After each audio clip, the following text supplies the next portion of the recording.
Hi there, Hadley. Well, this was a first look into how Iran's president-elect plans to engage with the region and the West after that vote that secured his victory on the weekend in an election that was widely seen as engineered in his favour to replace the outgoing Iranian President Hassan Rouhani. A number of issues were discussed in his first address. Raisi said that his priority in office is going to be re-establishing ties with Iran's Gulf neighbours, so an interesting rapprochement, watch that space.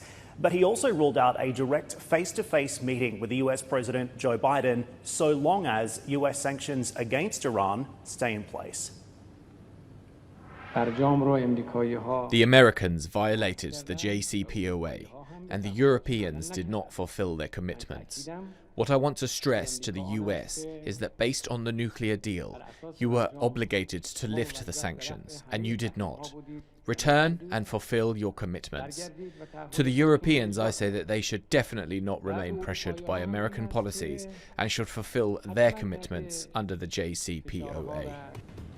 This was an interesting tone from the Iranian president-elect, but it is important to point out that Iran also violated the terms of the 2015 agreement. The US and Tehran have no diplomatic relations, and the US has already said that some but not all sanctions would stay in place even if a new nuclear deal was signed. Either way, I would contend that it would be unlikely that the US President Joe Biden would meet with the Iranian leader in any case.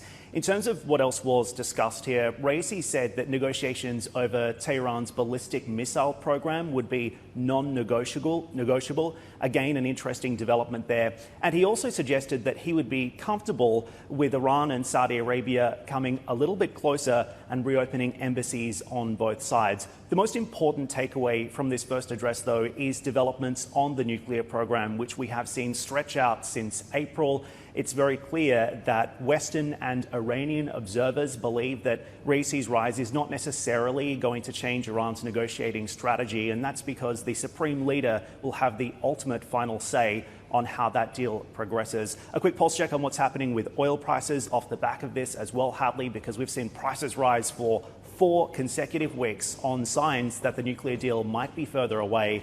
Oil up around 50% year to date. Back to you. Great stuff, Dan. Thank you.